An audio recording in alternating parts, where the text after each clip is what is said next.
Amen. C'est un jour merveilleux que le Seigneur a fait. Je suis heureuse ce matin. Je suis heureuse ce matin. Vous savez pourquoi? Je suis heureuse car Jésus m'a sauvée. Dans son amour, il m'a tout pardonné. Voilà pourquoi je me mets à chanter. Je suis heureuse car Jésus m'a sauvée. Est-ce qu'il y a quelqu'un qui est heureux ce matin? Alléluia, alléluia, alléluia. Si tu es heureux ce matin, oui, lève-toi. Tu vas te tenir debout. Et s'il y avait une pensée quelconque qui pouvait t'empêcher d'adorer ton Dieu, laisse-la tomber. S'il y avait un problème quelconque qui pouvait remplir ta pensée ce matin, laisse-le tomber. Car toutes ces choses, tu vas les laisser ici-bas pour aller retrouver Jésus dans le ciel. Alors dis avec moi, je suis heureux car Jésus m'a sauvé. Dans son amour, il m'a tout pardonné. Voilà pourquoi je me mets à... Oui, chante-le avec joie ce matin. Je suis heureuse car Jésus m'a... Encore une fois, je suis heureux car Jésus m'a... Oh, dans son amour. Et il m'a donné le plus important, c'est le Seigneur Jésus. Voilà pourquoi je me mets à chanter. Je suis heureux. Oh oui, oui, j'aime l'homme de Galilée. Oh oui, j'aime l'homme de Galilée. Oh, mon fardeau enlevé, mes péchés effacés. Oui, j'aime l'homme de... Est-ce que nous pouvons acclamer le Seigneur des Seigneurs? Alléluia. Oui, nous t'aimons, Seigneur. Alléluia. Je suis heureuse car Jésus m'a sauvée. Oui, si tu reconnais qu'il est celui qui t'a sauvé ce matin, lève ta voix et dis-lui merci. Rends-lui grâce ce matin. Rends-lui grâce, rends-lui grâce, rends-lui grâce. Rends-lui grâce. Mets toutes ces autres choses de côté. Et élève le nom de celui qui t'a sauvé. Il t'a donné le Saint-Esprit. Il t'a donné son Fils unique. Oh, qu'est-ce qu'il ne peut pas te donner en plus? Il t'a donné Jésus, ce qu'il avait de plus précieux. Lui seul est digne d'être adoré. Tu es digne d'être contemplé, mon Dieu. Oh, nous ne voulons pas nous focaliser sur les choses de ce monde, car elles passeront. Mais nous voulons nous focaliser sur toi, Seigneur Jésus, car tu demeures éternellement. Toi, tu ne passeras jamais. Et c'est sur toi que nous voulons fixer nos regards. C'est sur toi que nous voulons fixer nos regards. C'est sur toi que nous voulons fixer nos regards. Alléluia. Et proclamer que tu es notre Dieu. Proclamer que toi seul es Seigneur. Proclamer que toi seul es Seigneur. Que rien ne nous empêche de te célébrer ce matin. Oh, que rien ne pèse sur nos âmes au point de nous empêcher de contempler ta majesté ce matin. Que rien ne pèse sur nos pensées au point de nous empêcher de proclamer ton nom grand et merveilleux. Alléluia. À toi seul soit la gloire. Notre Dieu est digne d'être exalté. Notre Dieu est digne d'être célébré. Notre Dieu est digne d'être proclamé. Alléluia. Alléluia. Alléluia. Hosanna. Hosanna. Hosanna au plus haut des cieux. Hosanna. Je me lève, je contemple ta majesté, Seigneur. Hosanna, Hosanna au plus haut des cieux. Nous célébrons ton nom, nous célébrons ton nom. Un seul nom, Jésus. Et car tu es le Seigneur glorieux. Hosanna des cieux. Hosanna, Hosanna, Hosanna, Hosanna. Oh, Rabasando Lolo Sheke Bewosa. Hosanna,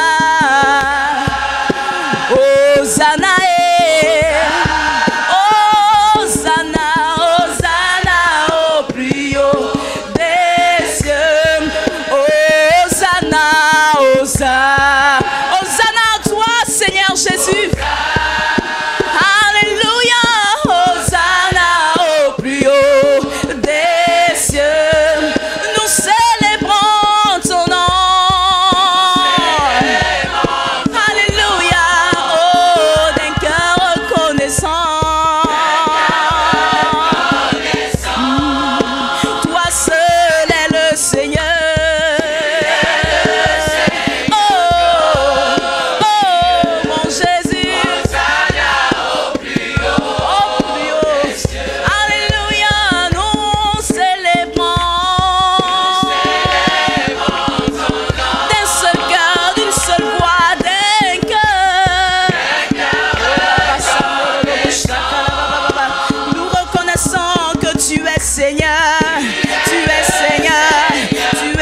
reconnaissant.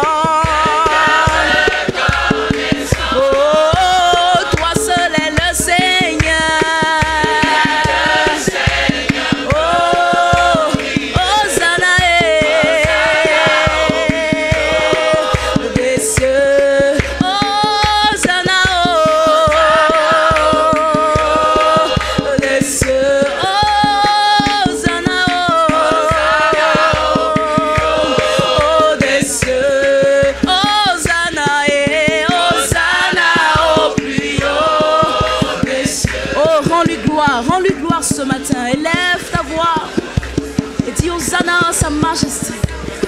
Hosanna à toi, Dieu vivant. Hosanna à toi, toi qui es le lion de la tribu de Juda. Hosanna à toi qui est le commencement et la fin de toutes choses. Hosanna à toi, Seigneur. À toi soit la gloire, Jésus. À toi soit l'honneur, Seigneur Jésus.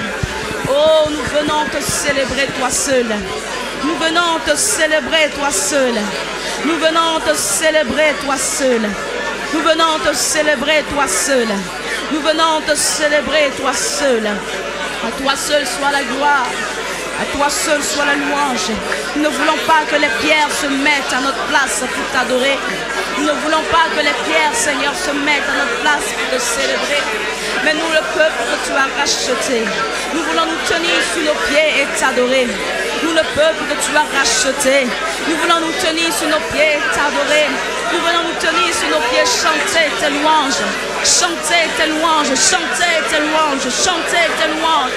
Oh, proclamer ta grandeur, reconnaître ta grandeur, reconnaître que tu es Dieu, reconnaître que tu es Seigneur, reconnaître que tu n'as point de semblable, reconnaître que tu n'as point de semblable, que toi seul est digne, que toi seul est unique en ton genre, unique en ta personne, unique en ta grâce, Seigneur.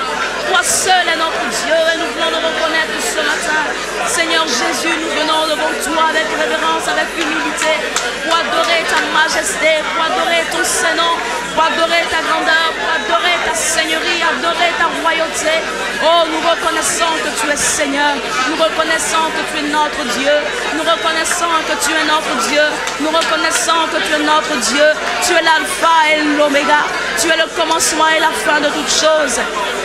Alléluia, tu es le commencement et la fin de toutes choses. Toute chose a commencé en toi et en toi seul toute chose s'achèvera. Oh, je suis heureuse de t'appartenir.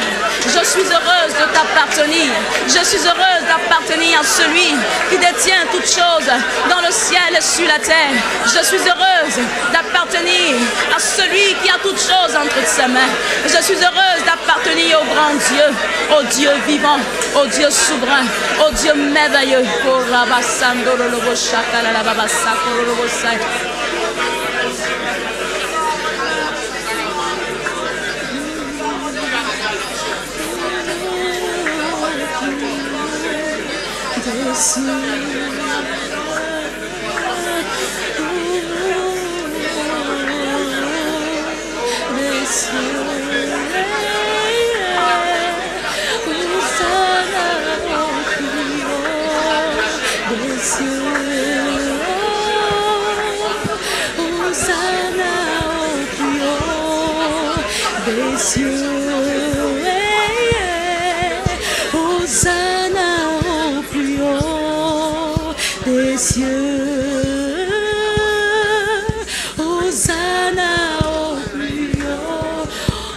Cieux, à ta majesté, Hosanna au plus haut des cieux, à ta majesté, Hosanna au plus haut des cieux, Hosanna, Hosanna au plus haut des cieux, Hosanna.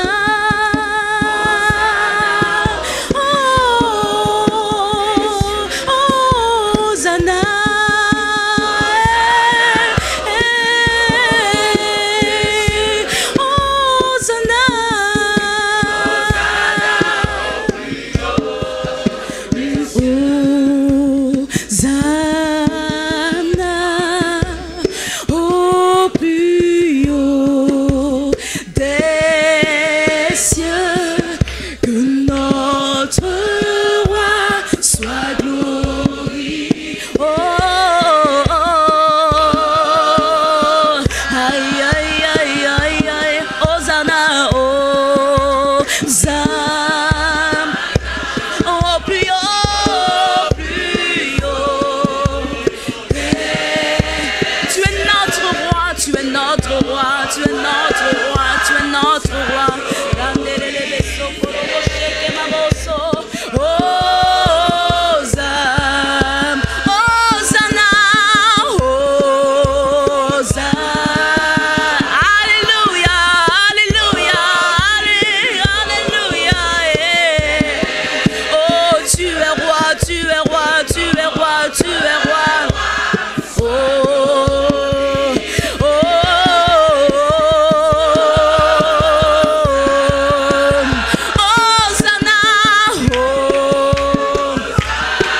au-dessus de tout, au-dessus de tout, au-dessus de tout, au-dessus de tout, au-dessus de tout. Seigneur Jésus, Jésus. Oh, plus haut, plus haut, plus haut. Oh, plus haut. Oh, Jésus est toi seul, Seigneur. Et nous t'élevons, nous t'élevons, nous t'élevons. Jésus est toi seul est digne d'être élevé. Oh, oh oui, nous t'élevons plus haut. Jésus est toi seul, toi seul, toi seul, toi seul, Jésus. Toi seul est digne d'être exalté. Plus haut, oui, Jésus, Jésus, nous t'élevons. Plus haut, plus haut, nous t'élevons. Plus haut, au-dessus de tout, Jésus. Plus haut, nous t'élevons, Seigneur. Nous t'élevons. Plus haut, au-dessus de tout, tu es élevé, Jésus. Alléluia, élevé au-dessus de tout dans les cieux et sur la terre. Élevé au-dessus de toute principauté. Tu es élevé au-dessus de toute domination, Jésus. Tu es élevé au-dessus de toute situation. Tu es élevé au-dessus de toute famille. Tu es élevé au-dessus de tout homme. Tu es élevé au-dessus de toute femme. Oh oui, Jésus est. Tu es élevé au-dessus de tout système. Tu es élevé au-dessus de tout système. Tu es élevé au-dessus de toutes choses. Oh, rien ne peut te retenir, Seigneur. Oui, Jésus est. Jésus est ton nom. Jésus est ton nom. Jésus est ton nom. Jésus est ton nom. Tu es élevé au-dessus de tout. Tu es élevé, Seigneur. Tu es élevé au-dessus de tout. Tu es élevé, notre Dieu, au-dessus de toute la création. Au-dessus de tout, tu es élevé. Au-dessus de tout, tu es élevé. Au-dessus de tout, tu es élevé. Oh, rien ne peut te retenir. Rien ne peut te retenir. Rien ne peut te retenir. Rien ne peut te retenir. Rien ne peut te retenir. À toi qui règnes dans les cieux et sur la terre, nous t'élevons ce matin. Tu mérites la louange. La Bible dit que le Père t'a ramené de la mort, il t'a ressuscité et il t'a fait asseoir à sa droite dans les lieux célestes, au-dessus de toute puissance, au-dessus de toute domination, puissance, dignité, au-dessus de toute autorité. Que ton nom soit béni ce matin. Oh, qu'il est bon d'adorer le Seigneur, qu'il est bon de bénir son nom, qu'il est bon de célébrer le roi de gloire. Il y a des hommes qui sont dits puissants dans ce monde, mais ils ne sont pas éternels. Il y a des hommes qui sont dits forts dans ce monde, mais ils ne sont pas éternellement forts. Tu es le seul qui soit éternel. Celui-là en qui l'homme peut se confier. Celui qui tourne les regards vers toi ne peut jamais être déçu. Tu es celui-là sur lequel nous pouvons fonder nos vies d'une manière sûre. Oh, que ton nom soit béni. C'est nous qui sommes dans la joie ce matin de t'honorer. T'adorer, te célébrer est un privilège pour nous, Seigneur. Tu mérites tout l'honneur, tout l'hommage, toutes nos acclamations, tu les mérites ce matin. Alléluia, alléluia, alléluia. Tu es digne de louange.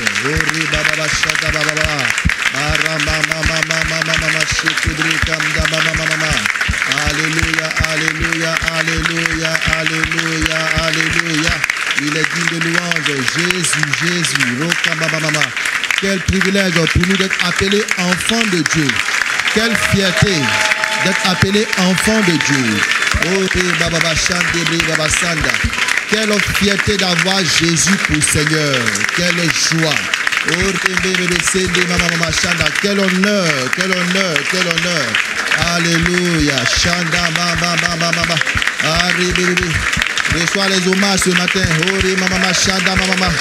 Jésus, tu es digne de louange. Alléluia, alléluia. Oh, ton peuple est à toi. Tu es mort, tu n'as pas dérobé ce peuple. Tu es mort, tu as racheté ce peuple au prix de ton sang, Seigneur. Tu nous as ramené des ténèbres à la lumière. Quelle grâce. Tu mérites nos acclamations, nos louanges parce que tu nous as rachetés au prix de ton sang. Ton corps a été déchiré. Tu as connu la mort pour moi et pour mon frère. Alléluia.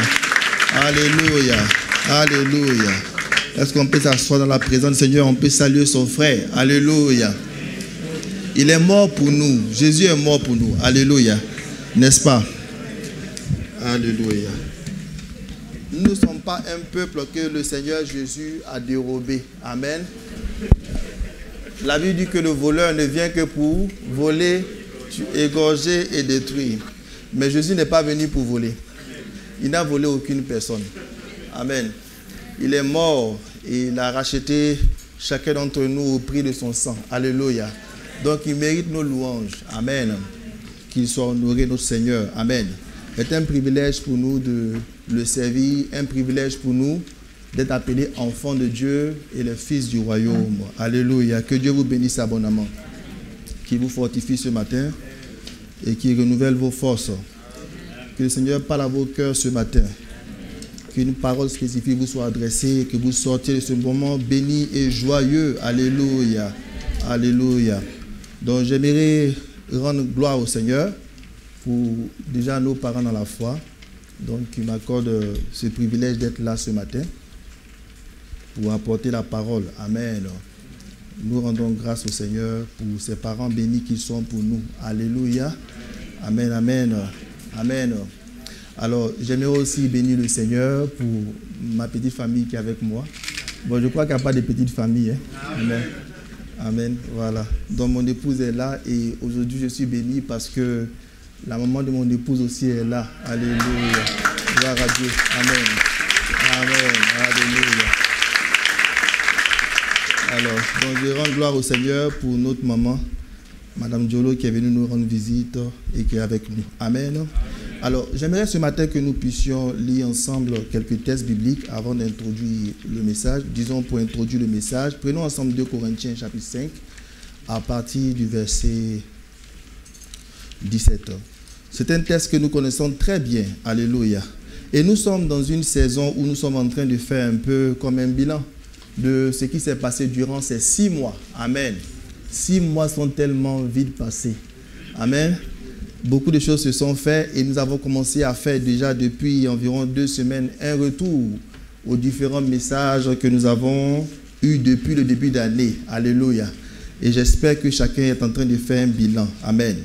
Parce que très bientôt, une fois qu'on dépasse le cap de juillet, on accélère pour aller vers la fin d'année. Et tout de suite, on dira que c'est le 31 décembre et l'année sera close. Amen. Il faudrait que nous soyons vraiment, nous ayons rempli pleinement cette année et que nous puissions être joyeux d'avoir vécu pleinement la vision de l'année qui est plus que vainqueur en vue du témoignage. Alléluia. Qui vit cette vision-là? Qui vit? Alléluia. Que Dieu vous bénisse abondamment. Amen. Alors, Paul parle ici dans 2 Corinthiens chapitre 5 à partir du verset 17. C'est un verset que vous connaissez très bien. Et qui va me permettre, donc, avec les versets suivants, d'introduire le message. Et Paul dit, si quelqu'un, on peut aller ensemble, si quelqu'un est en Christ, il est une nouvelle créature. Les choses anciennes sont passées, mais toutes choses sont devenues. Verset 19, 18. Et tout cela vient de Dieu qui nous a réconciliés avec lui par Christ. Et qui nous a donné le ministère de la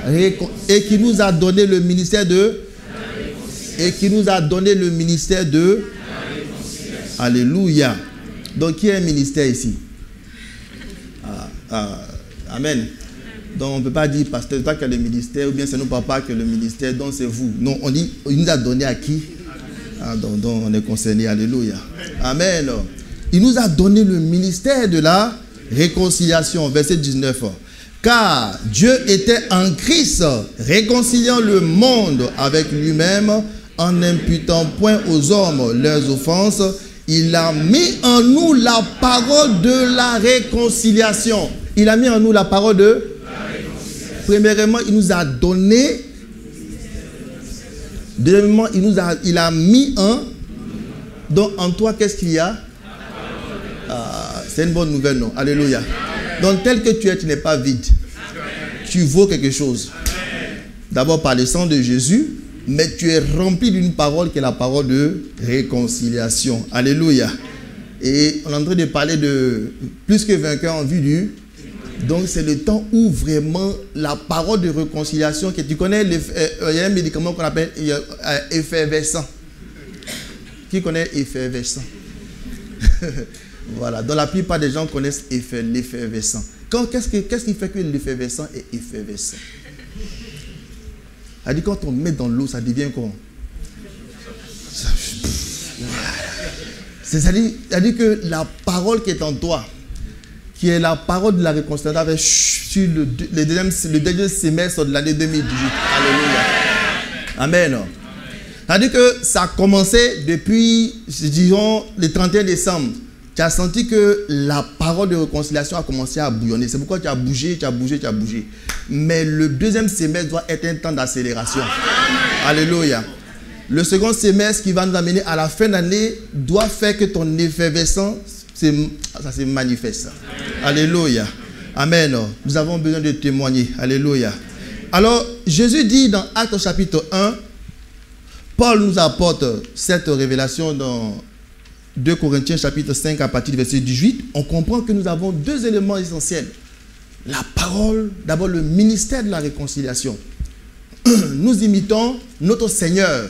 Il est venu sur la terre afin de pouvoir réconcilier les hommes avec Dieu. Amen. Ça, il n'y a pas un projet qui soit cher au cœur de Dieu. Alléluia. Dieu se soucie, Dieu est prêt. Et je crois que le Seigneur fait déjà de grandes choses avec nous. Dieu nous bénit, alléluia, de plusieurs manières, personnellement et collectivement. Alléluia. Mais il y a un projet qui demeure cher au cœur de Dieu. Malheureusement, le diable attaque les pensées de chaque enfant de Dieu. Et les pensées des enfants de Dieu font que, au lieu de tirer gloire de ce ministère de réconciliation qu'ils ont reçu, et de pouvoir exercer la parole de réconciliation ou de pouvoir pratiquer la parole de réconciliation qu'ils ont reçue, c'est plutôt la honte qui s'accapare d'eux. Amen. Au lieu que tu sois fier de ce que le Seigneur t'a donné, alléluia, c'est la honte plutôt qui vient prendre le dessus. Amen. Et quand c'est ainsi, le royaume des ténèbres arrive à paralyser les enfants de Dieu. Ils n'arrivent pas à pouvoir exercer ce ministère que Dieu leur a donné. Amen. Or, dehors, des hommes et des femmes attendent simplement qu'un enfant de Dieu se lève et parle. Amen. Dehors, des familles, des personnes qui sont captives des ténèbres, de l'emprise du malin. Combien de personnes sont dans le monde souffrant dans le péché? Amen. Et Dieu nous a donné ce ministère parce qu'il sait que nous sommes une réponse pour ces personnes. Alléluia. Donc, il faut que nous soyons vraiment remplis de cette joie, de cette fierté, de ce ministère que nous possédons tous. Et là, quand Paul a parlé, il n'a pas dit au pasteur, il a été remis un ministère de réconciliation. Au prophète a été remis un ministère de réconciliation. Aux évangélistes a été remis un ministère de réconciliation. Il dit, nous avons reçu, tous ensemble. Tu as quelque chose là, passionné. Dis, j'ai quelque chose. J'ai un ministère. Amen. Et le Seigneur, avant de partir, il a dit dans Actes chapitre 1, verset 8, une parole que vous connaissez très bien, que je vais juste relire. Et je sais que beaucoup de personnes peuvent le citer par cœur. Il a dit, mais vous recevrez une puissance. Le Saint-Esprit survenant sur vous et vous serez mes témoins. Alléluia. Il a dit, le Seigneur nous a mis dans une position de témoin. Amen. Il n'y a pas quelque chose qui soit plus cher au cœur du Seigneur que tu puisses réaliser la position de témoin. Amen. Alors, je sais que la vie est telle que nous avons beaucoup de projets qui nous poussent parfois même à oublier cette responsabilité que nous avons en tant que chrétiens. Amen. les études, le travail, les activités de la vie, les projets de la vie sont tels que parfois, l'enfant de Dieu en arrive même à oublier.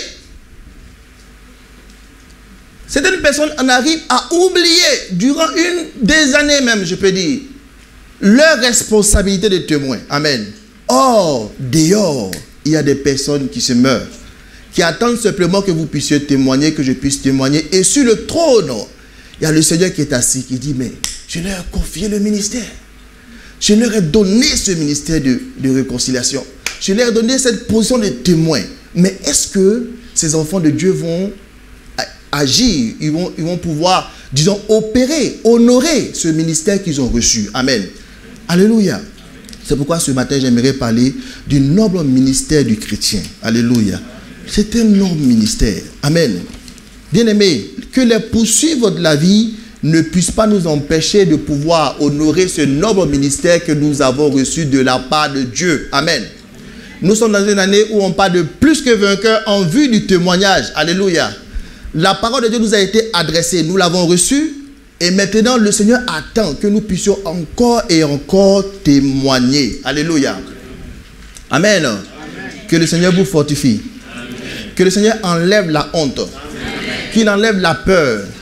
Qu'il détruise devant nous tout ce qui paralyse, afin que nous puissions être audacieux, d'une audace divine, pour pouvoir proclamer le royaume de Dieu. Alléluia. Mais quand nous regardons dans la Bible un modèle de chrétien que nous pouvons imiter, dans Actes chapitre 5 à partir du verset 22, nous voyons les premiers chrétiens.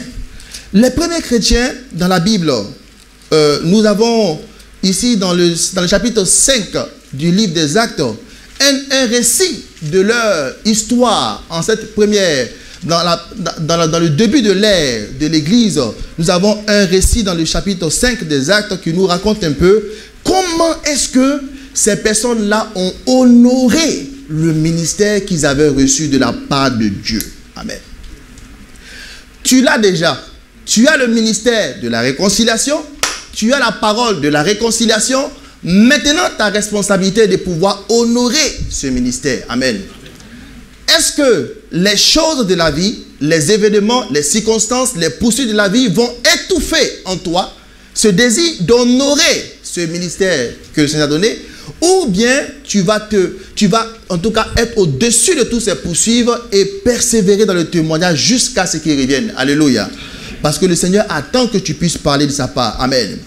Un jour, alors que les disciples avaient été tenus par les responsables religieux, qui sont les autorités de leur époque, on appelle le Sanhédrin, ils étaient devant le Sanhédrin, ils étaient face dans une persécution. Dans Actes chapitre 5, je vais lire le verset 22, le Sanhédrin était mécontent parce que ces personnes honoraient le ministère qu'ils avaient reçu. Alléluia. Alors, lorsque l'enfant de Dieu commence à prendre en considération ou à prendre conscience de l'importance de ce ministère qu'il a reçu et qu'il exerce de tout son cœur, l'ennemi s'élève.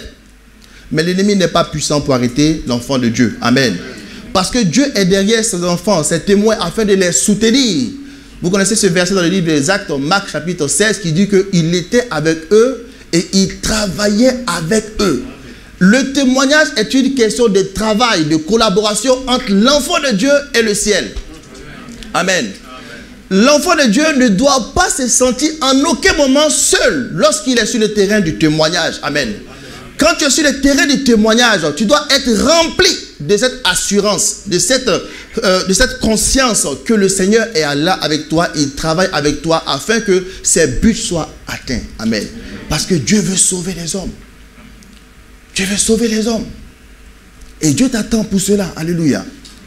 Donc, les disciples, ils avaient tellement honoré. Vous allez voir avec moi, Actes chapitre 5, à partir du verset 22. Ils avaient tellement honoré le ministère du témoignage à Jérusalem que finalement, ceux qui les oppressaient ont finalement dit ceci, une parole qui était un peu, si vous voulez, comme un bilan de ce que ces disciples-là avaient fait à leur époque. Alors, on va lire ensemble, je crois que c'est plutôt le verset 28 qui va nous aider à pouvoir comprendre cela. Alors, donc, nous sommes au verset 22. Alors, lisons ensemble. Donc, les huissiers, à leur arrivée, ne leur trouvaient point en prison. Ils s'en retournèrent et firent leur rapport. Verset 23, en disant, nous avons trouvé la prison soigneusement fermée. Donc, ça, c'était un épisode, on fait un résumé. Et les gardes qui étaient devant les portes, mais après avoir ouvert, nous n'avons trouvé aucune personne dedans. Verset 24. Lorsqu'ils eurent entendu ces paroles, le commandant du temple et les principaux sacrificateurs ne savaient que penser des apôtres et des suites de cette affaire. Quelqu'un vint leur dire, voici, les hommes que vous avez mis en prison sont dans le temple. Ils enseignent le peuple. Verset 6. Alors le commandant partit avec les huissiers et les conduisit sans violence, car ils avaient peur. C'est un ensemble de versets qui est très intéressant à commenter. Alléluia. On va le voir par la suite. Car ils avaient peur d'être lapidés par le peuple. Verset 27. La Bible dit, après qu'il les eut amenés en présence du Sanhédrin, ce sont les autorités religieuses de l'époque, le souverain sacrificateur les interrogea en ces termes. C'est là il faut être un peu attentif. On va voir le bilan dont je parle. Il dit, n'avons-nous pas défendu expressément d'enseigner en ce nom-là?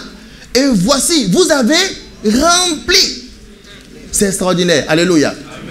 C'est-à-dire qu'ils avaient tellement honoré ce ministère, ils avaient tellement pris en considération. Honorer, c'est prendre en considération ce ministère de témoin. Amen. Vous recevrez une puissance et vous serez mes témoins en Jérusalem, Judée, Samarie, jusqu'aux extrémités du monde. Pour eux, cette parole n'est pas passée, si vous voulez, comme de l'eau qui glisse sur le corps. Pour eux, cette parole était une parole précieuse. Parce qu'elle venait du Seigneur et elle venait du cœur du Seigneur. Alléluia. Parce qu'elle exprimait le désir du Seigneur qui est de pouvoir sauver les âmes. Amen. Et le Seigneur voulait se servir d'eux. Et quand ils ont capté cette parole du Seigneur, ils ont dit, waouh, le Seigneur veut que nous soyons ses témoins. Et c'est la raison pour laquelle nous avons reçu son esprit. Nous avons reçu sa puissance. Afin que nous puissions parler de lui. Afin que nous soyons au-dessus de la honte, de la peur, de la crainte. Que nous puissions dire à celui qui est juste autour de nous que Jésus est Seigneur, que Jésus l'aime. Amen. Et donc ils ont honoré. À force d'honorer et de pratiquer, finalement ceux-là même qui les oppressaient ont dit, mais nous avons constaté que vous avez rempli la ville de votre témoignage. Alléluia. Oh, je prie que cela nous arrive. Amen. Alléluia. Que le ministère de la réconciliation que nous avons reçu de la part du Seigneur ne puisse pas chômer. Amen. Il y a beaucoup d'espace autour de nous. Nos familles, nos amis, la ville qui est là avec beaucoup de vide. Parce que si la Bible dit, ces oppresseurs disent, vous avez rempli Jérusalem. Donc ça veut dire que quand on dit que quelque chose a été rempli, cela sous-entend que cela avait déjà un vide. N'est-ce pas? Amen. Alors, si ces hommes, ils parlent, ils révèlent des choses qui sont importantes. Il veut dire non, la ville était vide d'un vide spirituel. Malgré nos coutumes religieuses, malgré nos pratiques judaïques, mais la ville était tout de même vide. L'atmosphère était vide. Mais il trouve que vous, à force de prendre conscience de ce ministère que vous avez reçu, d'honorer ce ministère, vous avez fini par remplir les vides spirituels de la ville. Amen. Dieu veut remplir les vides spirituels de cette ville. Amen. Dieu veut remplir les vides spirituels de ta famille. Amen. Il veut remplir les vides spirituels qui sont autour de tes amis. Il veut toucher les personnes. Alléluia. C'est pourquoi il nous parle de plus que vainqueur en vue du témoignage. Dieu a dit plus que vainqueur en vue du témoignage. Est-ce que c'est long? Plus que, il y a un. Plus que vainqueur. Bon, vainqueur c'est un mot. Et puis encore quoi? En vain du témoignage. Si tu fais le calcul, ça fait quelque chose comme avec 7. Maintenant, si tu prends Acte 1, verset 8, on dit vous recevrez une puissance. Vous recevrez. Compte avec moi. Vous. Il faut dire 1. Vous recevrez une puissance. Bon, ça fait 2. Bon, enfin. Bon, attends. Viens. Non, attends, viens. Attends. On va compter. Tu vas voir comment est-ce qu'ils ont honoré. Amen. Donc, Acte 1, verset 8, il dit donc là tu fais 1. Mais vous recevrez une puissance. Le Saint-Esprit, c'est collé. Hein? Alors, survenant sur vous et vous serez mes témoins à Jérusalem. On peut s'arrêter là. Amen. Alors, quand tu regardes cette parole, amen, elle a 14 mots et verbes mélangés. Amen. Elle dit que ces 14 mots et verbes mélangés venant du Seigneur ont suffi pour que ces personnes puissent dire, mais à cause de cette parole qui sort de la bouche de Dieu, même devant l'oppression, même devant l'opposition, nous ne céderons pas. Au prix de notre sang, du sang de notre vie, nous témoignerons. Amen. Et ce que nous voyons avec les apôtres, Dieu n'a pas beaucoup parlé. Vous savez, Dieu n'a pas besoin de faire un chapitre pour dire, bon, chers frères, chers enfants de TPV, bon, de la famille TPV, vous savez, cette année, j'ai décidé qu'on va témoigner. Donc, asseyez-vous bien. Donc, ce que j'attends de vous, c'est que vous puissiez avoir du courage pour honorer. Ça fait beaucoup de discours. Amen. Elle dit, plus que vainqueur en vue du témoignage. Tu peux compter, ça fait environ 10. Amen. Les 10 te suffisent pour avoir le même dynamisme que les apôtres qui ont honoré 12 ou 14 paroles du Seigneur. Amen. C'est la même parole du Seigneur. Amen. Tout dépend de ton cœur. Amen. Parce que cette même parole était tombée sur le cœur d'autres disciples, à part ceux qui étaient dans la chambre haute. Mais il est sûr que certaines personnes n'ont pas honoré cette parole. Mais ceux qui ont capté le peu de paroles que Dieu dit, ils parviennent à remplir les vides spirituels. Dieu n'a pas besoin de beaucoup parler sur ta famille, beaucoup parler sur ta maison, beaucoup parler sur ton pays, beaucoup parler sur ta ville. Un peu de mots simplement qu'il dit. Si ton cœur est comme une terre fertile, tu saisis 2 mots. Dieu a dit témoigne. Il dit Dieu, c'est suffisant parce que ta bouche a dit. Quand ta bouche dit, c'est que ton cœur veut. Et quand ton cœur veut, ta puissance veut se manifester. Et quand ta puissance se déploie, rien ne peut nous résister. Et donc, comme tu as dit, je me lève et je témoigne. C'est une affaire de cœur. Est-ce que ton cœur peut être comme une terre fertile? C'est une affaire de cœur. Amen. Dieu ne va pas faire toujours un long discours. Il a parlé juste un peu. Ton cœur, est-ce que ton cœur peut bondir? Est-ce que ton cœur peut être une effervescence spirituelle? Waouh! Dieu a dit témoigne. Parce qu'il sait que l'homme qui est à côté, tu t'imagines ton ami qui est à côté, s'il meurt, c'est fini pour lui. C'est l'enfer. Après la mort, on ne peut plus faire marche arrière. Alléluia. Après la mort, on peut faire marche arrière. Dans l'éternité, il y a 2 chemins.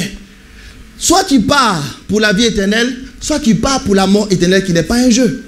Ce n'est pas comme dans les dessins animés où tu vois le diable assis sur une chaise. Il règne en enfer. Et il a des ministres qui sont assis, donc ça fait plaisir.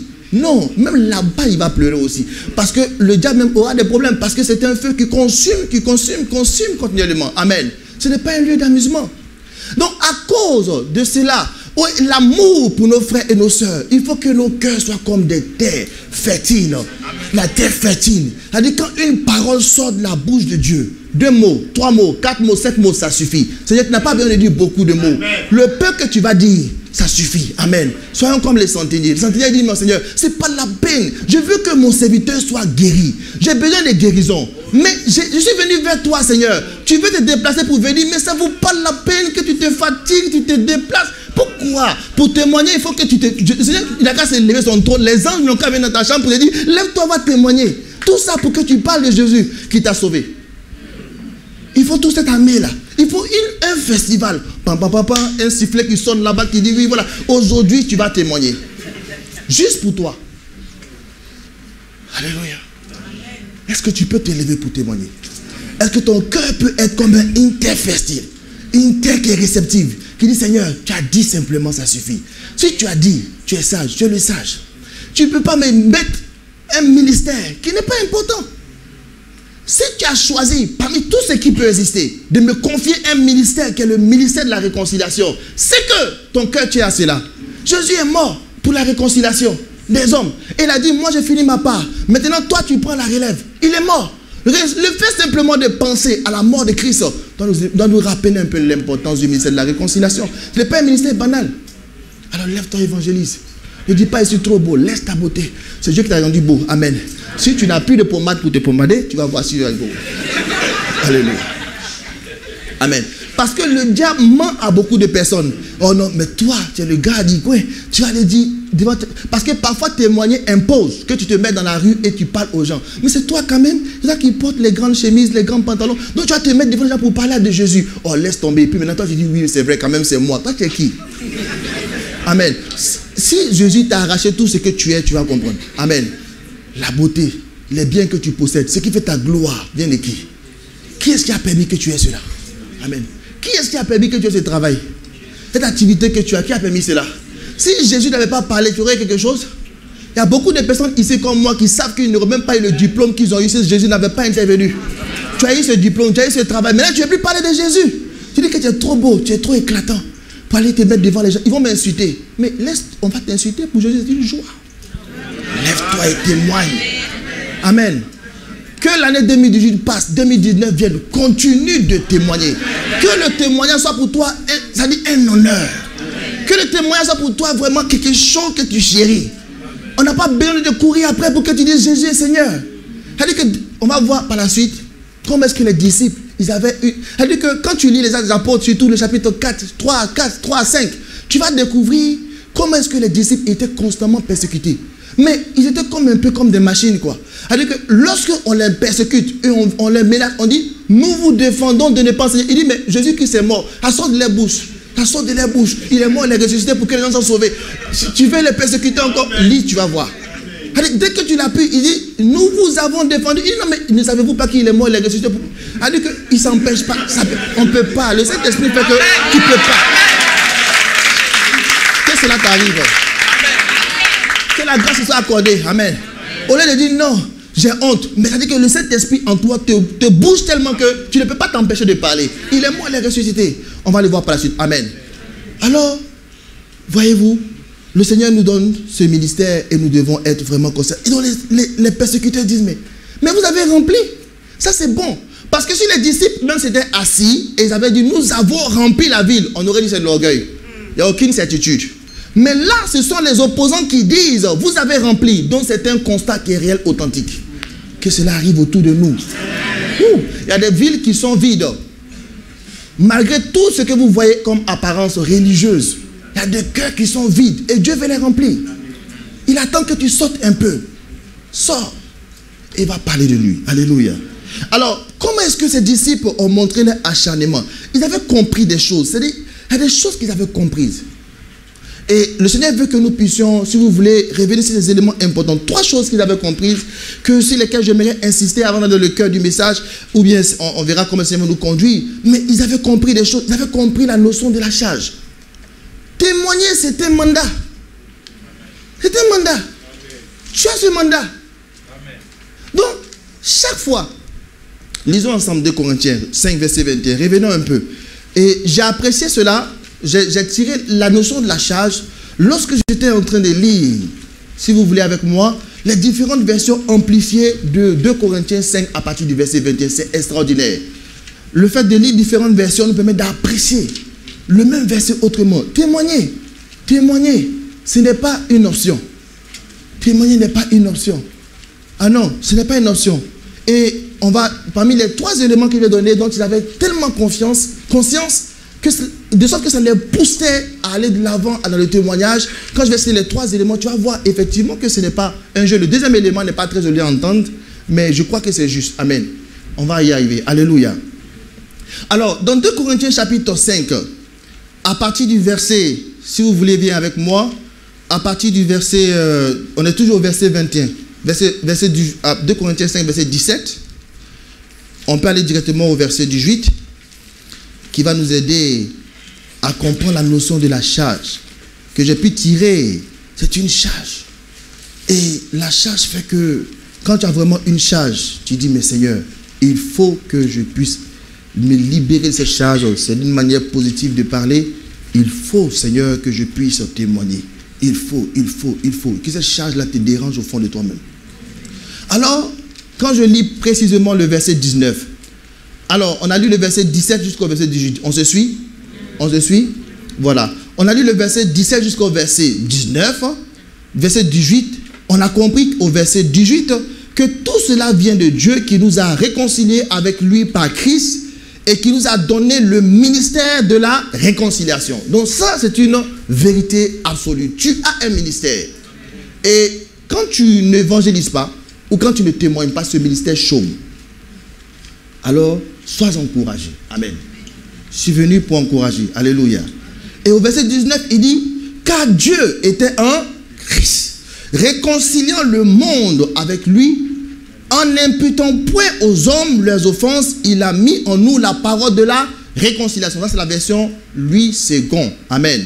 Mais la version française courant nous dit, car par le Christ, Dieu agissait pour réconcilier tous les humains avec lui, sans tenir compte de leurs fautes. Il nous a chargés. Il nous a chargés. Donc, ça, c'est, le Seigneur, il est tellement... Il a dit que, quand nous avons lu, quand nous lisons un peu Jean chapitre 10, il dit qu'il est le bon berger. Il appelle chacun par son nom. Il ne dit pas non, mais il nous a chargés. Donc, on était tous ensemble. C'est nous tous. Donc, ce n'est pas moi seulement. Mais il te connaît par ton nom. Il t'a chargé. Il nous a chargés. Il te connaît. Puis il te dit, Henri, je t'ai chargé.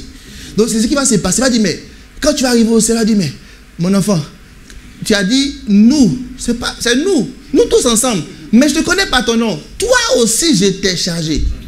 Alors, que fais-tu de ce ministère? Amen. Il t'a chargé. C'est une charge. C'est à cause de cette charge que les disciples ne voulaient pas renoncer au témoignage. Alors, la version parole de vie, parole vivante dit, en effet, en Jésus-Christ, c'était Dieu en personne qui réconciliait le monde avec lui-même, ne tenant plus compte du péché des hommes. C'est ce message de réconciliation qu'il a mis sur nos lèvres. Oh! Donc, sur tes lèvres a été collé un message. Amen. J'aime cette version. Amen. Ça montre que, ça dit que l'outil qu'il te faut, après avoir, tu as dit que si tu es rempli du Saint-Esprit, si tu as des lèvres, tu es équipé pour pouvoir évangéliser. Ne dis pas non, je n'ai pas fait de code théologique. Dieu dit non, tu as des lèvres. Il t'est déjà rempli du Saint-Esprit, tu as des lèvres. Il faut que ces lèvres parlent. Ça dit c'est en toi. Il faut simplement que tu aies le courage d'ouvrir la bouche.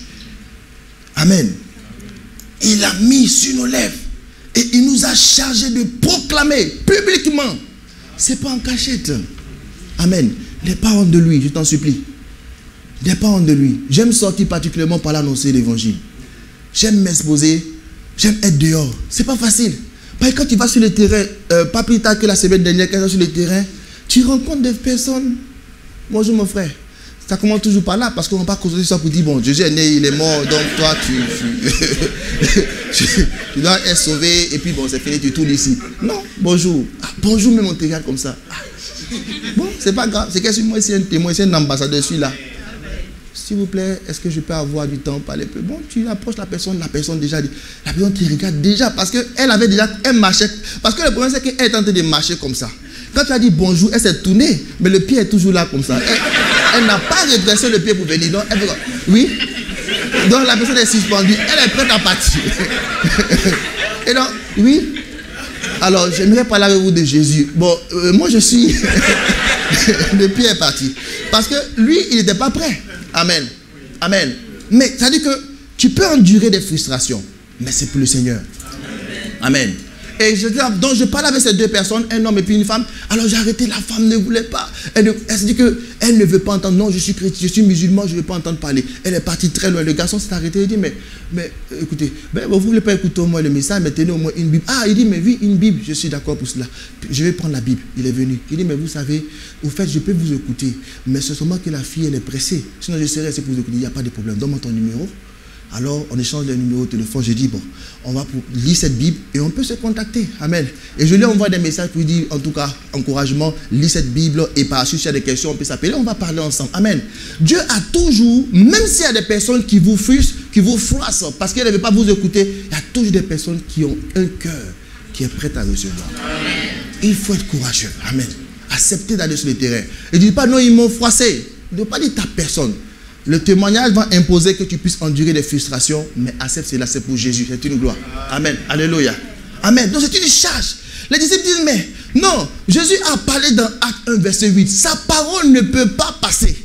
Quand le Seigneur a parlé, il a dit, je suis un témoin. Donc cette parole est une parole que je dois tenir. Je dois honorer ce ministère. Donc Paul est venu dire, mais vous savez, quand Jésus a dit que vous êtes des témoins, au fait, il voulait amplifier en vous disant que vous avez reçu le ministère, un ministère de témoignage, un ministère de réconciliation.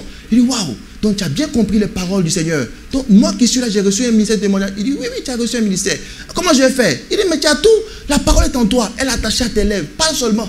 Si tu as des lèvres, tu peux parler, va parler. Tu es rempli du Saint-Esprit, sois courageux, vas-y, va dire ce que Jésus a fait. Tu vas voir le Saint-Esprit t'accompagner. Alléluia.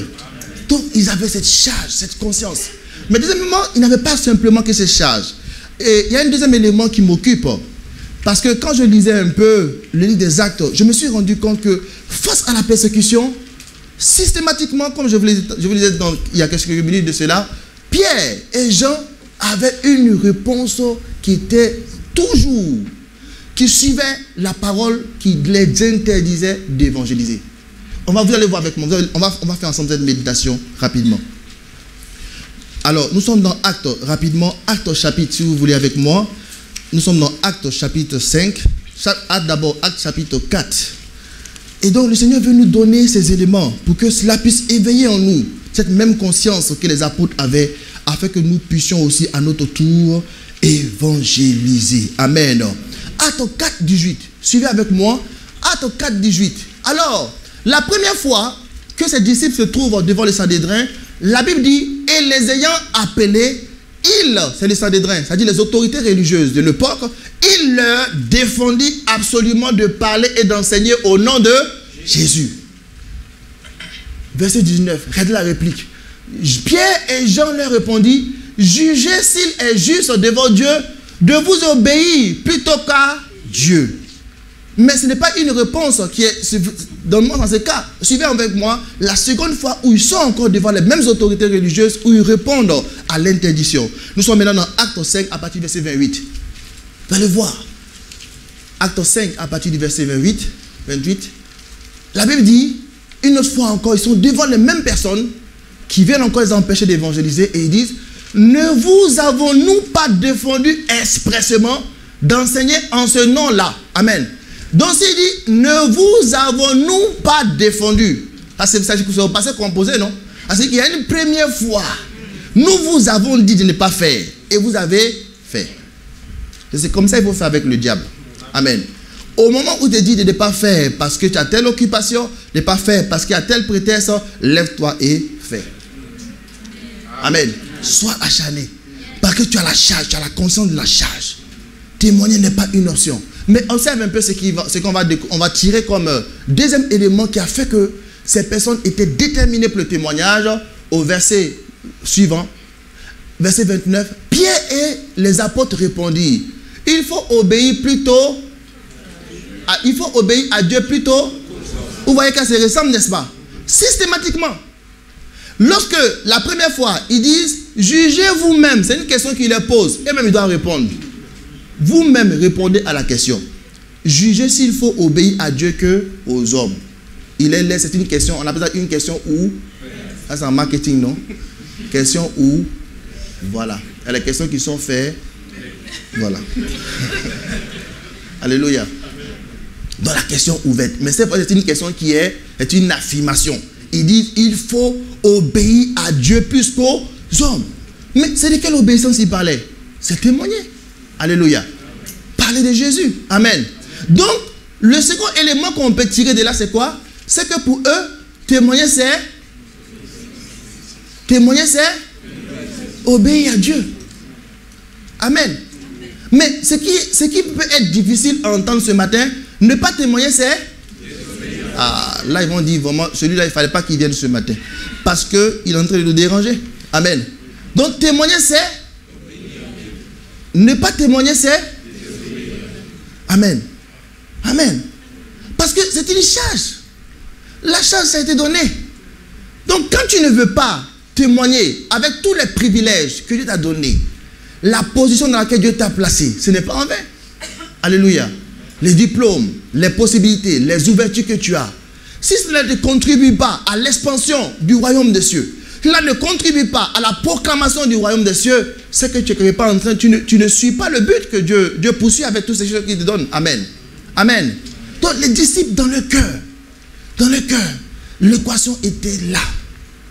Et ils savaient que chaque fois qu'ils étaient déterminés pour le témoignage, ils étaient en train de montrer leur obéissance au Seigneur.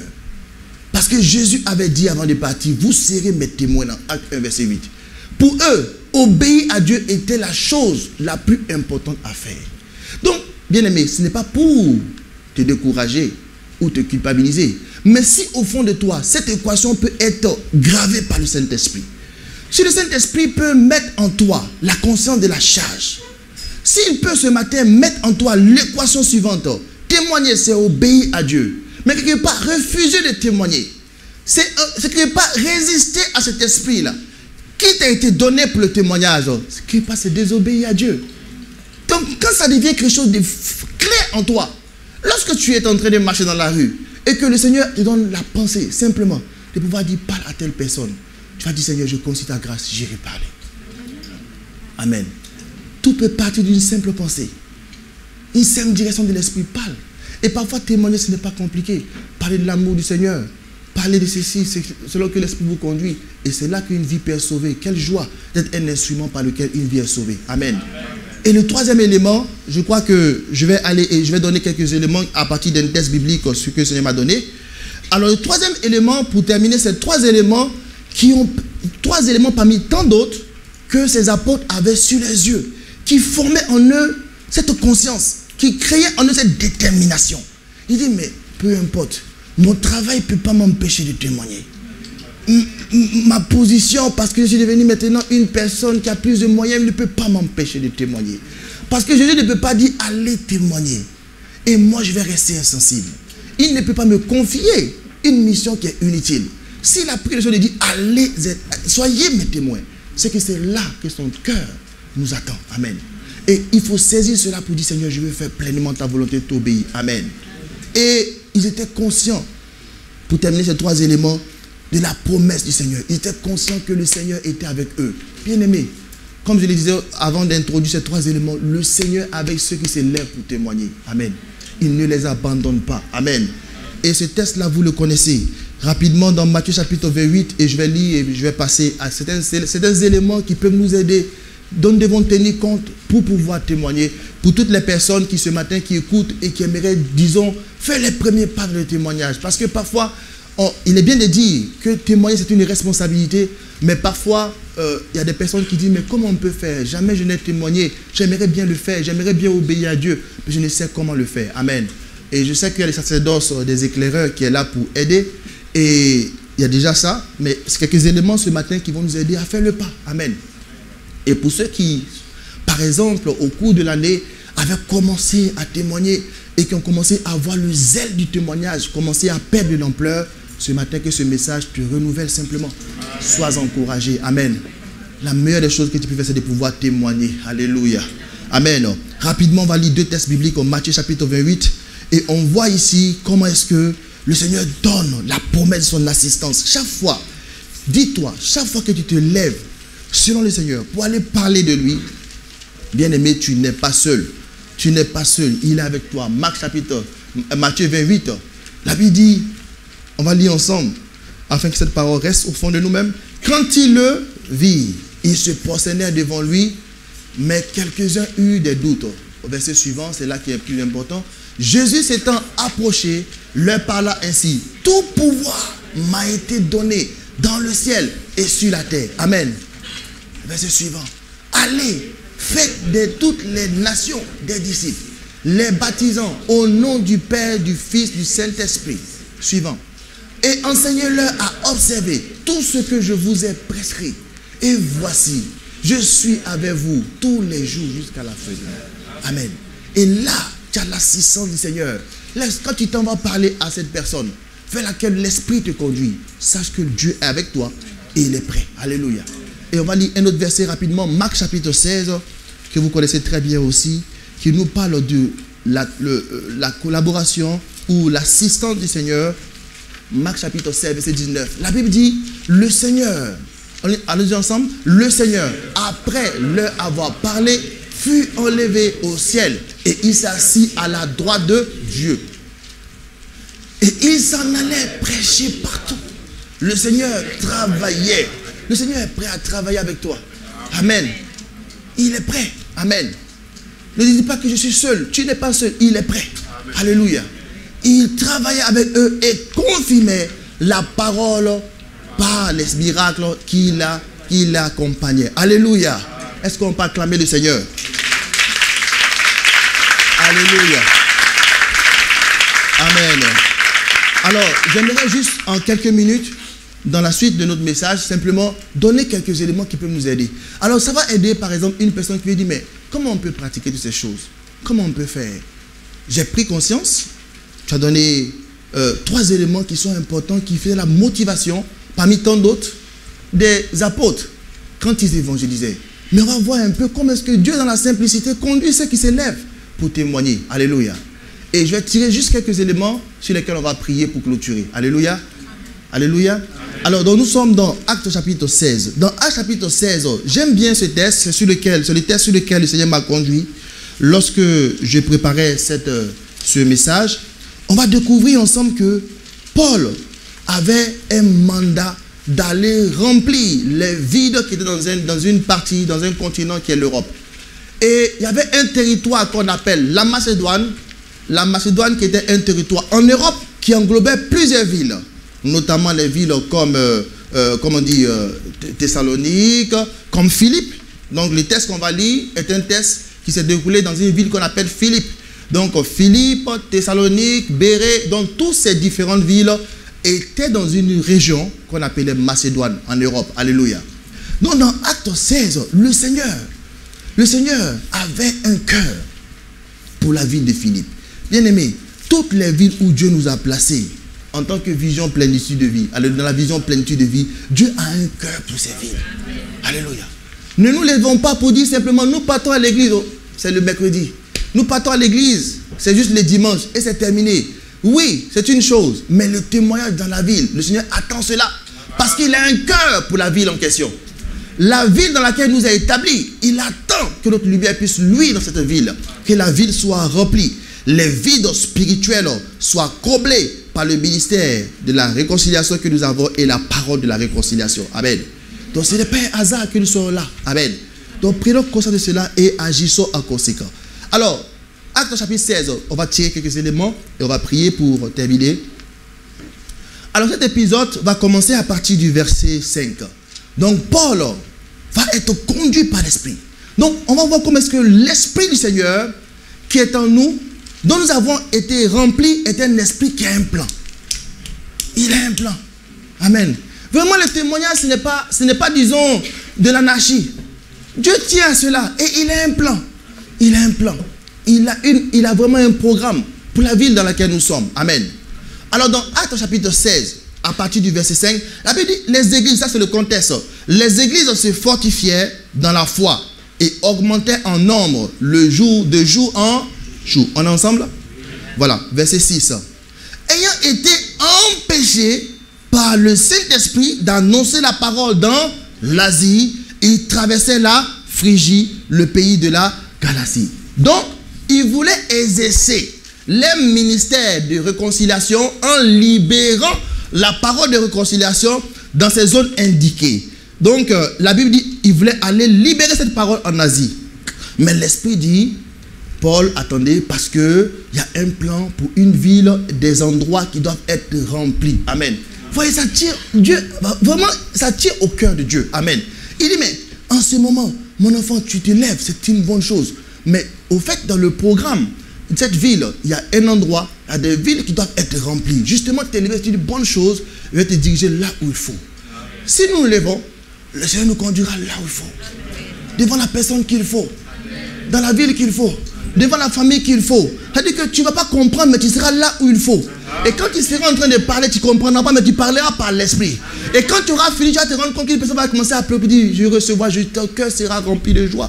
Comme il y a de la joie dans les cieux lorsque un pécheur se convertit. Amen. Quelle grâce. Alors, il a été empêché parce que Dieu avait un autre chemin. Verset 7. Arrivé près de la Mysie, il se disposait à entrer en Bithynie. Mais l'Esprit de Jésus ne leur permit pas. Parce qu'il y avait un rendez-vous pour quelqu'un ou un groupe de famille. Dieu a un rendez-vous. J'aime bien ce cantique qui dit, mon Dieu est un Dieu de rendez-vous. Rendez-vous. Dieu est un Dieu de... Bon, vous savez bien. Vous avez chanté ça, non? En début d'année, non? Il est un Dieu de rendez-vous, non? Est-ce que vous faites les rendez-vous de Dieu? Amen. Donc, vous allez chanter ça. Je crois que c'est disponible. Vous allez chanter à la maison. Mon Dieu est un Dieu de rendez-vous. Alléluia. Amen. Bon, ok, on continue. Alors, la Bible dit, ayant été empêchés. Donc, maintenant, l'Esprit de Dieu les empêche. Alors, verset 8, ils ne comprenaient pas encore. C'est pourquoi parfois, dans tes journées, tu as l'impression que tu ne dois pas faire ceci, tu ne dois pas faire cela. Parfois, tu veux faire beaucoup de choses, mais l'esprit attend simplement que tu sois un peu disposé pour qu'il puisse te filer un petit son. Tu vas te dire, dirige-toi ici, parle un peu. Que tes lèvres parlent un peu. Amen. Parfois, on est là, au nom de Jésus, je brise cet esprit, je chasse. Mais alors que c'est l'esprit de Dieu qui est en train de te canaliser pour dire, il faut t'asseoir un peu, tu vas parler. Parce que ici, quelqu'un attend ton rendez-vous. Mais tu ne veux pas, il dit que tu, au nom de Jésus, esprit va. Mais au fait, c'est le Saint-Esprit qui veut t'aider à parler. Amen. Sois sensible au rendez-vous de Dieu. Dieu a un plan. Alors on va continuer rapidement pour terminer. Et la Bible dit, pendant la nuit, le temps de repos. Donc il fallait qu'il s'asseye d'abord. Et pour lui c'était pendant la nuit. Mais toi ça peut être la même journée. La même journée où tu sens que ton esprit n'est plus tranquille. Pas parce que tu as péché, mais tu sens au fond de toi que l'esprit veut te communiquer des choses. Mais si tu continues dans les activités, les tâches, mais tu ne vas pas vivre ce que Paul a vécu. Il fallait qu'il soit dans le repos pour qu'il comprenne. La Bible dit pendant la nuit. Ça peut être toi dans ta journée, mais une sorte de nuit que Dieu va créer. Pour que tu puisses entendre. Pendant la nuit, Paul eut une vision. Un Macédonien lui apparut et lui fit cette prière. Oh, des personnes prient dans les chambres. Quand nous partons évangéliser, parfois tu tombes sur une personne qui dit, mais vous avez bien fait de venir. Il n'est pas chrétien ou bien il a une conscience religieuse. Il dit, mais cette journée vraiment même, j'étais en train de jeûner et je demandais à Dieu de m'aider. Ça m'est déjà arrivé, pas plus d'une fois. Tu vas évangéliser, tu tapes à la porte d'une personne, tu fais des porte à porte, tu entres dans la maison. Alors tu dis, mais il n'est pas né de nouveau, toutes ces choses, il ne connaît pas. Il sait que Jésus est réel, il sait que Jésus est le Fils de Dieu dans la Bible. Il dit, mais justement, j'ai jeûné. Tu vois, c'est extraordinaire. L'Esprit te met là où quelqu'un est en train de prier. Mais si tu veux te lever, tu vas même pas te rendre compte que, concours des circonstances, tu vas rentrer là où quelqu'un est en train de prier. Il attend que Dieu vienne. Et toi, tu es venu. Il va dire, waouh, Dieu a entendu ma prière.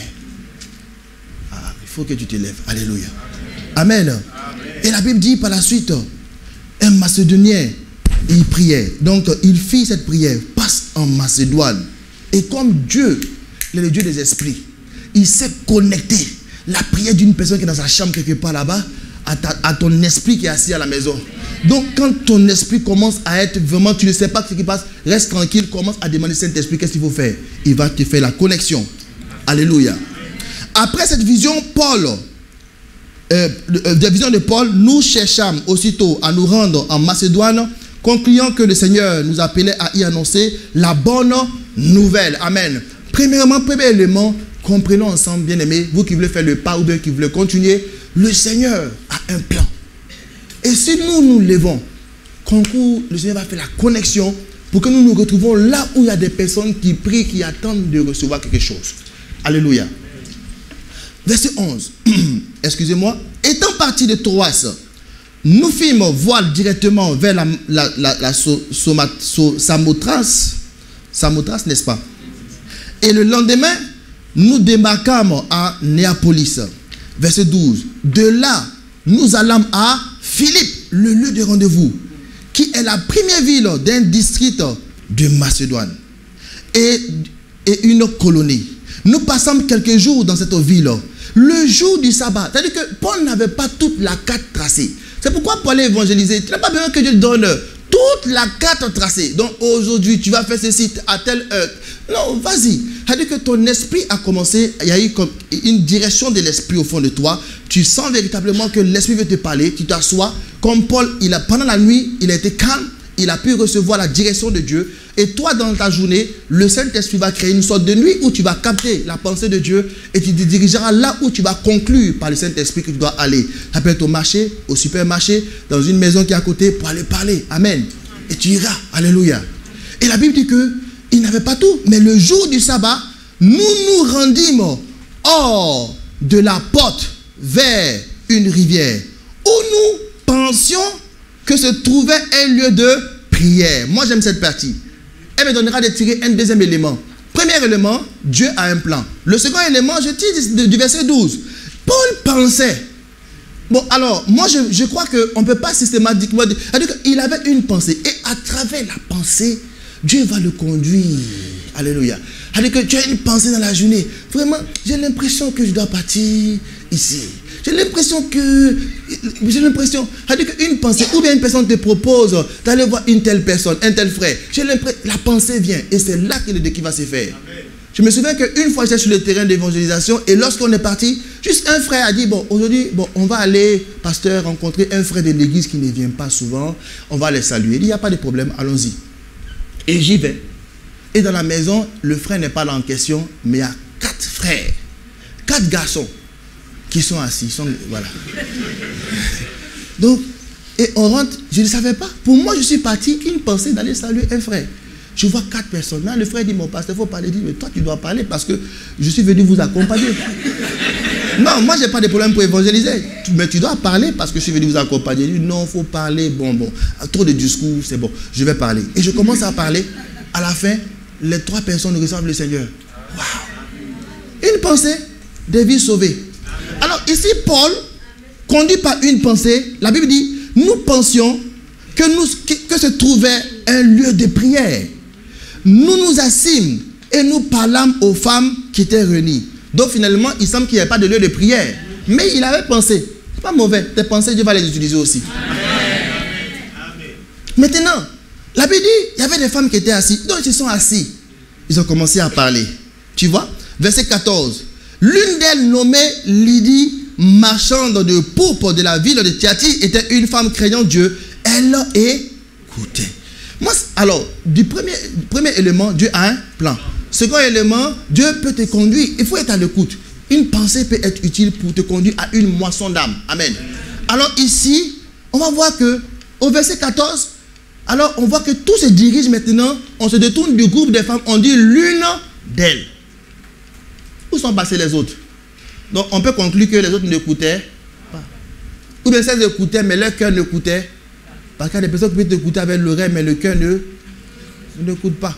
Maintenant, ici, la Bible dit que cette femme commençait à écouter. Et là, c'était le rendez-vous que Dieu avait pour cette femme. Amen. Au travers de la vie de Paul. Amen. La Bible dit que cette femme, elle a commencé à écouter. Et le Seigneur lui ouvrit le cœur. Vous voyez, Marc 16 a compris là. Les disciples allaient évangéliser et le Seigneur travaillait avec eux. Dans ce Marc 16, il a dit qu'il faisait des miracles. Mais c'est vrai, il ne faut pas dire que non, Seigneur, parce que je suis parti évangéliser. Et donc, je n'ai pas vu de miracle, d'autres n'ont pas travaillé. Il travaille toujours. Amen. Silencieusement et par des choses, peu importe, il travaille. Ici, il n'y a pas eu de miracle. Mais la Bible dit que Paul, il avait vu où le Seigneur attendait de montrer, attention, cette femme écoutait, mais se trouvait que le Seigneur travaillait avec Paul, il ouvrait le cœur de cette femme. Amen. Et donc, quand tu restes sur le terrain, troisième élément, apprends à discerner les portes que Dieu t'ouvre. Amen. Discerne les portes. Parce que tu restes sur le terrain, c'est sûr qu'il y a des personnes qui ne vont pas t'écouter, mais il y a des portes que Dieu va ouvrir. Apprends à rentrer par ces portes. Parle à ces personnes. Et ça peut être le début d'une moisson. Amen. Alléluia. Que le Seigneur nous soutienne. Amen. Et je termine par le dernier élément. C'est un élément qui touche la question de la honte. N'aie pas honte. N'aie pas honte. N'aie pas honte que tu sois bafoué pour le Seigneur. Ose parler. Amen. Et le Seigneur va te soutenir. Donc je lis rapidement, je termine par un verset qui m'a permis de pouvoir tirer la notion de la honte. Paul n'avait pas peur de ces choses. Et Dieu l'a utilisé comme un témoin efficace. Alléluia. Et nous allons directement au verset 15. Lorsqu'elle eut été, elle fut attentive à ce que Paul disait, verset 14, c'est la fin, verset 15. Lorsqu'elle eut été baptisée avec sa famille, elle nous fit cette demande: si vous me jugez fidèle au Seigneur, entrez dans ma maison et demeurez-y. Et elle nous pressa par ses insistances. Verset 16, pour aller un peu rapidement. Comme nous allions au lieu de prière, une servante qui avait un esprit de python et qui, en devinant, procurant un grand profit à ses maîtres, vint au-devant de nous, verset 17, et se mit à nous suivre, Paul et nous. Elle criait: ces hommes sont des serviteurs du Dieu très haut, et ils nous annoncent la voie du salut. Et verset 18, elle fit cela pendant plusieurs jours. Paul, fatigué, se retourna et dit à l'esprit: je te donne au nom de Jésus-Christ de sortir d'elle. Et il sortit à l'heure même. Verset 19, et on termine par là. La Bible dit, c'est vrai que ce n'est pas le même récit, parce qu'il s'agit d'une autre personne, mais c'est un élément très important. N'aie pas peur de cela, parce que ça peut te paralyser. Les maîtres de la servante, voyant disparaître l'espoir de leurs gains, se saisirent de Paul. N'aie pas peur d'être saisi par les personnes. C'est vrai que ça peut être difficile. Se saisirent de Paul et Silas et les traînèrent sur la place publique devant les magistrats. Et j'ai été touché par cette verset parce que la Bible dit qu'ils ont traîné Paul devant les magistrats. La place publique. Et parfois, dans l'évangélisation, ou pendant que tu évangélises, c'est comme si on t'expose, c'est comme si tu es humilié en public. Amen. Mais il ne faut pas que justement cette affaire de ton honneur ou encore ton ego puisse t'empêcher à cause de l'humiliation de pouvoir témoigner. Sois courageux. Amen. Sois un témoin efficace. Alléluia. Est-ce qu'on est d'accord ensemble? Amen. Alors on va se lever pour prier sur ces éléments qui vont nous aider à pouvoir témoigner. Nous avons besoin de demander l'aide du Seigneur. Donc ce matin, le noble ministère du chrétien. Alléluia. Et nous avons discerné au travers de ce message comment est-ce que le Seigneur véritablement avait donné des personnes, des modèles comme les apôtres dans le livre des Actes qui ils étaient vraiment déterminés. Et dans leur détermination, ils avaient la conscience. Ils avaient vraiment cette conscience pour le témoignage, le fait de rendre témoignage à Christ. Et ils avaient compris véritablement que c'était une charge. Ils avaient compris aussi que témoigner, c'est obéir. Ne pas témoigner, c'est aussi désobéir. Ils avaient compris que le Seigneur était avec eux. La promesse de l'assistance. Il n'était jamais seul. Et nous avons été maintenant dans un cas pratique avec le cas de Paul. Nous avons vu comment est-ce que Paul, il avait la conscience que Dieu avait un plan. Ah oui, Dieu a un plan pour la ville que nous sommes. Il veut nous utiliser pour remplir des vides. Et nous avons vu aussi comment est-ce que ce Paul-là, il avait cette sensibilité. Ça pouvait passer par des simples pensées. Une pensée comme ça peut te venir. C'est vraiment là une pensée qui conduit à une moisson d'âme. Sois sensible à cela. Et nous avons vu aussi comment est-ce que ce Paul en question, il n'avait pas peur d'être traîné en public. Est-ce qu'on peut prier en langue et prier pour ces versets? Commence à prier. Et réfléchis maintenant au second semestre de l'année. Nous sommes en juillet. Et nous sommes dans le second semestre. Que vas-tu faire? Est-ce que tu vas honorer ce ministère que tu as reçu de la part du Seigneur comme tu le fais déjà pour quelques-uns? Ou vas-tu honorer ce ministère comme tu n'as pas pu le faire durant la première partie de l'année, le premier semestre? Le Seigneur ne te culpabilise pas avec ce message, mais il vient éveiller en toi une conscience qui est importante pour pouvoir remplir l'année comme il le veut. Ou bien, pour un troisième type de personnes, ce sont des personnes qui lui disent « Seigneur, j'aimerais moi aussi m'y lancer. Même si je n'ai pas encore eu l'opportunité de le faire, c'est la première fois. Veux-tu le faire? Alors prions en langue et commençons à prier. Commence à prier pour les trois éléments.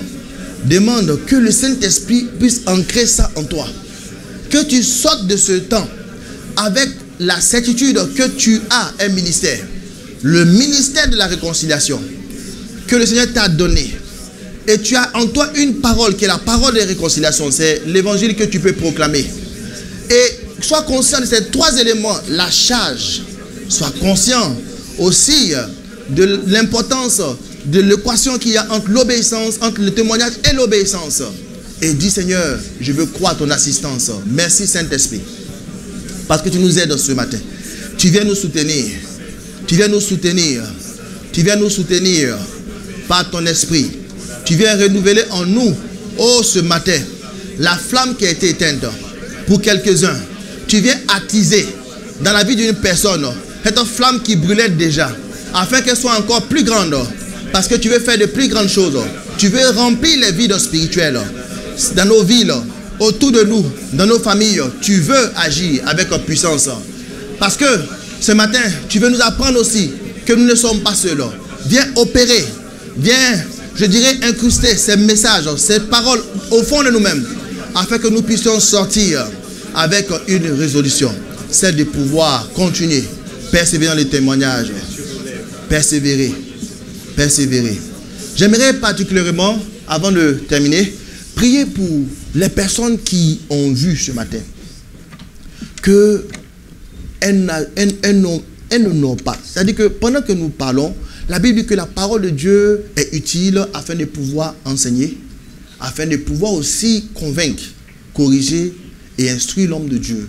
Alors, ce matin, il se peut que lorsque la parole de Dieu est venue vers toi, la sémence est venue vers toi, c'est-à-dire que tu as été saisi comme d'une forme de tristesse. Et c'est la tristesse de l'esprit, parce que tu vois que les choses ne sont pas comme tu aimerais.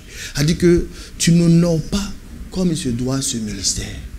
Et je ne veux pas m'arrêter à la tristesse.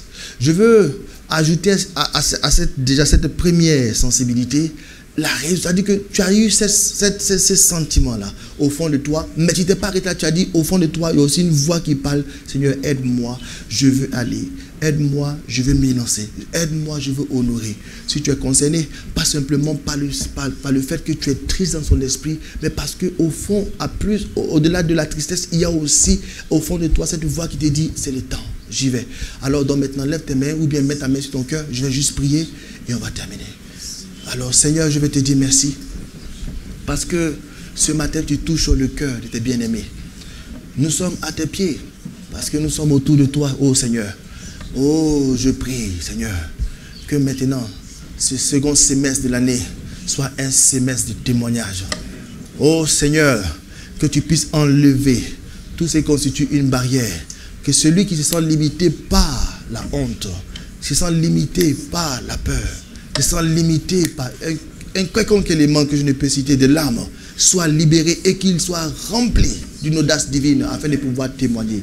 Oh Seigneur, je prie afin que ta main soit particulièrement sur la vie de ces personnes qui humblement mettent leurs mains sur leur cœur pour dire Seigneur, au secours, viens m'aider pour que j'honore le ministère de témoignage comme le ministère de réconciliation, comme tu le veux. Je prie qu'il y ait une grâce qui leur soit accordée et qu'à partir de ce jour, ils ne ratent plus les rendez-vous que tu prévois et qu'ils aillent de rendez-vous en rendez-vous.